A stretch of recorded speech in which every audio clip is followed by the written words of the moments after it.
नमस्कार दोस्तों, स्वागत है आपका सुप्रिय मनुष्का ऑनलाइन क्लासेज में। आज बात कर रहे हैं शब्द रचना पर। शब्द रचना, अगर प्रश्न आया कि रचना के आधार पर शब्द कितने प्रकार के होते हैं, तो रचना के आधार पर शब्द कितने 3 प्रकार के होते हैं, रूढ़ शब्द, यौगिक शब्द और योग रूढ़ शब्द। इस टॉपिक से 1 या 2 प्रश्न विगत परीक्षाओं में पूछे गए हैं और आने वाली परीक्षाओं में भी यूपी टेट, सी टेट या एक दूसरी अन्य परीक्षाओं में भी 1 या 2 प्रश्न पूछे जाएंगे।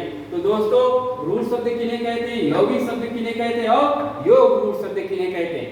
इन शब्दों में बहुत ही भ्रांतियां, इन शब्दों को कैसे पहचाने, और आज यहीं पर पूरी तरह से आपको स्पष्ट करेंगे। एक भी प्रश्न रचना के आधार पर शब्दों का जो वर्गीकरण किया गया, इससे हम आपका गलत होने नहीं देंगे।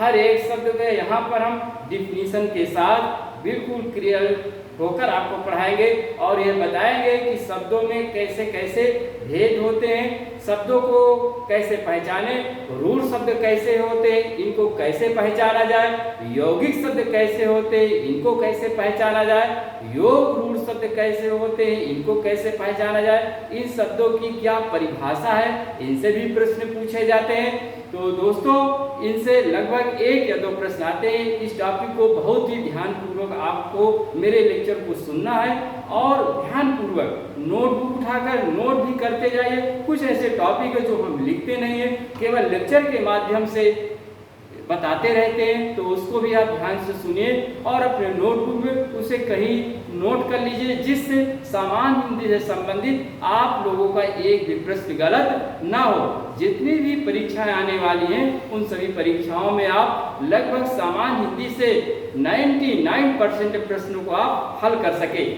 तो दोस्तों, तो रूढ़ शब्द किन्हें कहते हैं, यौगिक शब्द किन्हें कहते हैं और योग रूढ़ शब्द किन्हें कहते हैं। तो रूढ़ शब्द की अगर परिभाषा देखी जाए, तो रूढ़ शब्द के विषय में कहा जाता है वे शब्द रूढ़ होते हैं जिन शब्दों का खंडात्मक विभाजन नहीं होता, अर्थात जिन शब्दों की संधि विच्छेद नहीं होती, ऐसे शब्द रूढ़ शब्द की श्रेणी में आते हैं। और रूढ़ शब्द की अगर परिभाषा की बात की जाए, तो ये परिभाषा यहाँ पर देखिए ध्यान से, जो शब्द किसी वस्तु विशेष या अर्थ विशेष के लिए प्रयोग होते हैं तथा जो अपने मूल रूप में व्यवहार में लाए जाते हैं, वो सभी शब्द क्या होते हैं, रूढ़ शब्द की श्रेणी में आते हैं। जैसे कुर्सी, मेज, घोड़ा, नीला इत्यादि। इन सभी शब्दों का खंडात्मक विभाजन नहीं होता, अर्थात इन शब्दों का खंड नहीं किया जा सकता और ना ही इन शब्दों की संधि विच्छेद होती है। तो यहाँ पर यह ध्यान देने वाली है कि अगर पूछा जाए प्रश्न को रूढ़ शब्द कौन होते हैं, 4 विकल्पों में आपको दिया हो, तो यहाँ इन शब्दों को जरूर ध्यान करिए और हमारे लेक्चर को ध्यान करिए कि रूढ़ शब्दों का खंड नहीं होता और रूढ़ शब्दों की संधि विच्छेद नहीं होती और व्यवहार में यह शब्द मूल होते हैं, अर्थात किसी एक वस्तु विशेष या अर्थ विशेष के लिए प्रयोग होते हैं। जैसे पंखा कह दिया जाए, तो पंखा का संधि विच्छेद नहीं होगा और पंखा का क्या है, खंडात्मक विभाजन नहीं होगा। ये पंखा किसी एक ही वस्तु को इंगित करता, इसलिए यह पंखा जो शब्द होगा वो रूढ़ शब्द आ जाएगा। या यहाँ पर हमने एक मार्कर लिया है या पेन लिया है, इस शब्द को अगर हम बोल दें तो ये कौन सी श्रेणी में आएगा, ये मार्कर और पेन ये रूढ़ शब्द की श्रेणी में आएगा, क्योंकि इस शब्द का भी संधि विच्छेद नहीं होगा और इस शब्द का खंडात्मक विभाजन भी नहीं होगा। अब बात करते हैं यौगिक शब्द के विषय में। यौगिक शब्द किन्हें कहते हैं, तो यौगिक शब्द के विषय में कहा जाता है 2 या 2 से अधिक मिलकर जिस शब्द की रचना होती है उसे यौगिक शब्द के नाम से जाना जाता है। और यौगिक शब्द की एक बहुत ही महत्वपूर्ण विशेषता यह है कि यह शब्द जब 2 शब्दों से मिलकर यौगिक शब्द बनते हैं, तो दोनों शब्द अपना मूल अर्थ नहीं खोते, अर्थात दोनों शब्द का अपना अपना एक निश्चित अर्थ बना रहता है। तो यौगिक शब्दों की विषय में कहा जाता है जैसे पुस्तकालय, उदाहरण के तौर पर घुड़सवार, विद्यार्थी। एक दूसरी परीक्षाओं में यूपी ट्रिपल एससी में, यूपी टेट या सी टेट में भी विद्यार्थी पूछा गया था कि विद्यार्थी कौन सा शब्द है। तो नोट कर लीजिए इसे ध्यान से कि विद्यार्थी अगर पूछा जाए, ये पूछा जा चुका प्रश्न, तो विद्यार्थी यौगिक शब्द की श्रेणी में आती है। और ये किन 2 शब्दों से मिलकर बना है,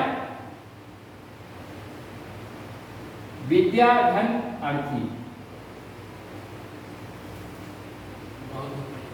विद्याधनर्थी यानी क्या हो गया? विद्यार्थी हो गया।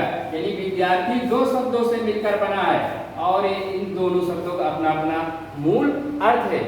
इनका खंडात्मक विभाजन किया जा सकता है। यौगिक शब्दों का खंडात्मक विभाजन होता है, लेकिन खंडात्मक विभाजन होने के साथ साथ दोनों शब्द अपना अपना मूल अर्थ बताते हैं। तो यौगिक शब्दों की एक खास बात यह है कि जैसे पुस्तक धन आलय यानी पुस्तकालय हो गया, पीलापन यानी पीला भी है और पन भी है, घुड़सवार घुड़ भी है और सवार भी है। तो ये यौगिक शब्दों में दो शब्दों से मिलकर यानी दो या दो से अधिक यानी दो से अधिक भी शब्दों को हम यौगिक शब्दों के आधार पर जोड़ सकते हैं, उनकी रचना कर सकते हैं। यौगिक शब्दों के दो या दो से अधिक भी व्याख्या की जा सकती है या इनकी रचना इन शब्दों के माध्यम से बनाई जा सकती है। तो ये यौगिक शब्द हुए। अब बात करते हैं योग रूढ़ शब्द कौन होते हैं। तो योग रूढ़ शब्दों के विषय में कहा जाता है दो शब्दों के मेल से बनने वाला नया शब्द योग रूढ़ की श्रेणी में आता है। और योग रूढ़ के विषय में कहा जाता है कि यह शब्द कैसे होते हैं। यह शब्द किसी शब्द का पर्याय होते हैं या यह शब्द एक सामासिक रूढ़ के नाम से जाने जाते हैं। ये शब्द वे होते हैं जो किसी व्यक्ति विशेष के लिए सामासिक रूढ़ में प्रयोग हो जाते हैं। जैसे उदाहरण देख ले, इन शब्दों के विषय में कहा जाता है कि जब इन शब्दों की रचना होती है तो अगर इनका खंड किया जाए तो दोनों खंड अपना मूल अर्थ ना बताकर किसी एक व्यक्ति विशेष के अर्थ को इंगित करते हैं। जैसे पीतांबर यानी पीतांबर दो शब्दों से मिलकर तो जरूर बना है, यानी पीत धन अंबर। अंबर यहाँ पर पीत का मतलब होता है पीला और अंबर का मतलब होता है आकाश। लेकिन यहाँ पर न पीला है न आकाश की बात की जा रही, किसी एक व्यक्ति विशेष की बात की। यानी पीतांबर कौन सा समास है? बहुव्रीहि समास। पीतांबर बहुव्रीहि समास में। हाँ, ये पीतांबर कर्मधारय समास में भी कहीं कहीं पुस्तकों में है, लेकिन निश्चित रूप से पीतांबर अगर आ जाए कौन सा समास है तो पीतांबर में हिंदी में समास की पूछी जाए तो बस केवल एक ही विकल्प लगाना और विकल्प है बहुव्रीहि समास। तो बहुव्रीहि समास ये पीतांबर है। और पीतांबर किसको इंगित करता है? एक व्यक्ति विशेष को, यानी लॉर्ड कृष्णा, भगवान श्री कृष्ण को पीतांबरधारी या पीतांबर के नाम से जाना जाता है। इसलिए यह व्यक्ति विशेष हो गया और व्यक्ति विशेष के होने के कारण यह बहुव्रीहि समास में चला गया, जिससे यह सामासिक रूढ़ हो गया। तो योग रूढ़ कौन शब्द होते हैं? योग रूढ़ वे शब्द होते हैं जो दो शब्दों से तो मिलकर बनते हैं, लेकिन दोनों शब्द मिलकर एक नए शब्द की रचना करते हैं और नए शब्द की रचना करते हुए एक नया अर्थ बताते हैं। और ये किसी शब्द के क्या होते हैं? पर्याय होते हैं। तो योग रूढ़ अगर प्रश्न आए योग से चार पाई दो शब्दों से मिलकर बना है, लेकिन एक नया शब्द बना यहाँ चार पाई यानी चार और पाई, इसका अलग अलग अपना अर्थ न होकर एक नया शब्द बनता है। इसलिए चार पाई आपका योग रूढ़ हो। जैसे दशानन, दशानन दस धन आनंद, यानी दशानन को देख लीजिए। दशानन दस धन आनंद, दस का यहाँ तात्पर्य संख्या में 10 और आनंद का यहाँ तात्पर्य मुख होता है। अब यहाँ पर 10 और आनंद यानी मुख, तो यहाँ पर न मुख की बात हो रही है न 10 की बात हो रही है। दशानन किसका पर्याय है?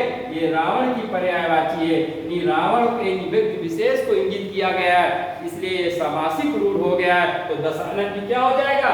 योग रूढ़ की श्रेणी में आ जाएगा। वही लंबोदर, लंबोदर भी दो शब्दों से मिलकर है, ये लंब धन उदर, ये लंबा है उदर जिसका, ये भी आपका बहुव्रीहि समास में होता है। और लंबोदर किसको इंगित किया गया है? लंबोदर गणेश जी को इंगित किया गया है, यानी गणेश जी की ये पर्यायवाची है। तो लंबोदर भी क्या हो जाएगा?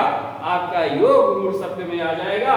तो ऐसे जितने भी शब्द हैं, जो शब्द अपना निश्चित अर्थ एक व्यक्ति विशेष के रूप में बनाते हैं और एक नया शब्द बनाते हैं, यानी दो शब्दों से मिलकर तो बनते ही हैं, लेकिन दोनों शब्द बन करके एक नया शब्द की रचना जब कर देते हैं तो वही शब्द हिंदी व्याकरण में रचना के आधार पर उसे किस शब्द के नाम से जाना जाता है दोस्तों? उसे योग रूढ़ के नाम से जाना जाता है। इन योग रूढ़ आप लोगों को यहाँ पर जितने भी शब्दों को लेकर भ्रम होता था, शायद मेरा मानना है कि आप लोगों को समझ में आ गया, लेकिन एक बार न समझ में आया तो पुनः फिर हम इसको परिभाषित कर रहे हैं। हमारे साथ आप लोग फिर से ध्यान से एक बार सुनिए और हमारे जितने भी टॉपिक है लेक्चर, इसके पहले भी वीडियो मैंने बनाया, सभी लेक्चरों को ध्यानपूर्वक देखिए। निश्चित रूप से सामान्य हिंदी से संबंधित आपका एक भी प्रश्न गलत नहीं होगा। हर एक टॉपिक को हमारे ध्यान से पढ़िए और हर एक टॉपिक के ध्यान से सुनिए और समझिए, और कहीं न कहीं आप नोट उतारकर उसे नोट भी करते जाइए। तो जितनी महत्व सभी चीजों को हम यहाँ लिख नहीं कर सकते, लेकिन सभी चीजों को, सभी जो हिंदी में छोटी से छोटी चीजें हैं, उन सभी चीजों को हम अपने लेक्चर के माध्यम से आपको जरूर बताएंगे। और कमेंट बॉक्स में जाकर कमेंट भी करिए। अगर कोई चीज आपको समझ में ना आई हो या कोई चीज आप पूछना चाहते हो, कमेंट में जाकर कमेंट करिए, तो वहां पर भी हम आपको कमेंट बताएंगे। टेलीग्राम चैनल हमारा है, टेलीग्राम में जाकर हमारे प्रश्नों को आप सॉल्व भी करिए, उस पर आपको प्रश्न उत्तर कुछ भी मिलेगी। हमारे चैनल को सब्सक्राइब करिए और लाइक करिए, और कमेंट में हमारे वीडियो को जरूर कमेंट में बताइए कि सर ये चीज, इसमें हमें और जानकारी लेनी है, तो निश्चित रूप से हम आपको और भी जानकारी उपलब्ध कराएंगे। तो यहाँ पर बात हो रही है कि रचना के आधार पर अगर प्रश्न आए कि रचना के आधार पर और बनावट के आधार पर, यह प्रश्न पूछा भी गया। रचना के आधार पर और बनावट के आधार पर गया कि शब्द कितने प्रकार के, शब्दों के कितने भेद होते हैं। तो क्योंकि टॉपिक हमारा आज शब्द रचना है, तो उसी पर बात कर रहे हैं। तो रचना के आधार पर लगाया, तो रचना के आधार पर शब्द कितने प्रकार के होते हैं? 3 प्रकार के होते हैं। कौन कौन से? रूढ़ शब्द, यौगिक शब्द और योग रूढ़ शब्द। इन शब्दों से प्रश्न पूछे जाते हैं। जैसे प्रश्न कई बार आया है कि निम्न में रूढ़ शब्द है, अब 4 विकल्प आपके सामने रख दिए जाएंगे। उन 4 विकल्पों में आपके सामने कुछ योग रूढ़ के शब्द होंगे, कुछ यौगिक के शब्द होंगे, ऐसे रहेगा, और एक रूढ़ शब्द होगा। तो रूढ़ शब्द की परिभाषा के द्वारा उसे पहचानने की आपके अंदर क्षमता होनी चाहिए और समझने की क्षमता होनी चाहिए कि शब्दों का भंडार बहुत ही बृहद है। लेकिन अगर आप सही से इन शब्दों को जान जाएंगे तो इनसे संबंधित एक भी प्रश्न आपका गलत नहीं होगा। तो रूढ़ शब्द कौन होते हैं? रूढ़ शब्द वे शब्द होते हैं जिन शब्दों का खंड नहीं किया जाता, अर्थात जिन शब्दों की संधि विच्छेद नहीं होती। जो शब्द क्या होते हैं? मूल रूप में होते हैं। एक प्रश्न ये भी पूछा गया है कि हिंदी व्याकरण में, अर्थात हिंदी में मूल शब्द किन्हें कहा जाता है? तो मूल शब्द रचना के आधार पर अगर पूछे कि मूल शब्द कौन होते हैं, तो रचना के आधार पर मूल शब्द को ही रूढ़ शब्द कहा जाता है। कहीं से नोट कर लीजिए, यानी रचना के आधार पर अगर प्रश्न आ जाए कि मूल शब्द किसे कहते हैं, तो रचना के आधार पर मूल शब्द कौन होते हैं? वो रूढ़ शब्द होते हैं, और इन शब्दों का खंडात्मक विभाजन नहीं होता। कोई भी शब्द आप ले लीजिए, जो शब्द खंड नहीं किए जाए वो सब सभी कहाँ आ जाएंगे?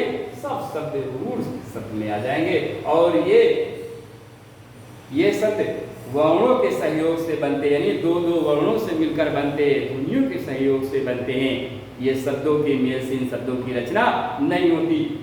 यौगिक शब्द 2 या 2 से अधिक शब्दों को योग से जिन शब्दों की रचना होती है वो सभी यौगिक शब्द होते हैं। और यौगिक शब्दों के विषय में कहा जाता है कि इनका खंडात्मक विभाजन होता है। दूसरी चीज, इन शब्दों में एक बात और पाई जाती है कि ये शब्द दोनों जब खंड होंगे तो अपना अपना अर्थ बताएंगे, और अर्थ बता करके ही एक व्यक्ति विशेष और एक अर्थ विशेष के रूप में इनका प्रयोग होता है। जैसे पुस्तकालय, विद्यार्थी, घुड़सवार, पीलापन, ये 2 शब्दों से मिलकर बने हैं, और यही कारण है कि इन शब्दों को यौगिक शब्द कहा जाता। हाँ, एक ट्रिक आपको बता रहे हैं, कभी कभी ऐसे प्रश्न आ जाते हैं कि यौगिक शब्द अगर आपको पहचानना हो तो यौगिक शब्द की पहचानने की एक आपके अंदर ये चीज होनी चाहिए कि यौगिक शब्द, ये शब्द क्या होते हैं? ये शब्द किसी का पर्याय नहीं बताते। दूसरी चीज, बहुत कम इन शब्दों का पर्याय होता है। दूसरी चीज, बहुव्रीहि समास के अतिरिक्त जितने भी उधर के समास तत्पुरुष होते हैं या अन्य समास जो हैं वो सब क्या है? इसमें जैसे सामासिक पद में तत्पुरुष समास में 2 शब्दों से मिलकर बने होते हैं, और दोनों शब्द से मिलकर बनकर भी यौगिक शब्द की रचना करते हैं। तो यौगिक शब्द हो गया। योग रूढ़ 2 शब्दों के मेल से बनने वाला नया शब्द, जब किसी व्यक्ति विशेष के लिए किसी निश्चित अर्थ के लिए प्रयोग होने लगे तो वो सब योग रूढ़ की शैली में आ जाते हैं, और योग रूढ़ का व्यक्ति विशेष होने के तात्पर्य ये सामासिक रूढ़ की श्रेणी में आ जाते हैं। उदाहरण के तौर पर यहाँ पर हमने 2-4 उदाहरण लिखे हैं, तो इनको आप कहीं नोट कर लीजिए। तो ये इतना टॉपिक रहा शब्द रचना का कि रूढ़ शब्द किन्हें कहा जाता, यौगिक शब्द किन्हें कहा जाता और योग रूढ़ शब्द किन्हें कहा जाता है। इसके बारे में नेक्स्ट वीडियो में हम आपको विकारी और विकारी शब्दों को पढ़ाएंगे, जो व्याकरण के आधार पर है या प्रयोग के आधार पर। उन्हीं टॉपिकों में हम आपको संधि पढ़ाएंगे, समास पढ़ाएंगे, सभी टॉपिक आपको डे बाय डे हम आपको पढ़ाते रहेंगे वीडियो में। और संज्ञा के टॉपिक लेके आ रहा हूँ नेक्स्ट वीडियो में। संज्ञा से संबंधित बहुत ही ब्रेव है, सभी संज्ञाओं के विषय में आपको परिभाषित करेंगे, सभी संज्ञाओं के विषय में बताएंगे दोस्तों।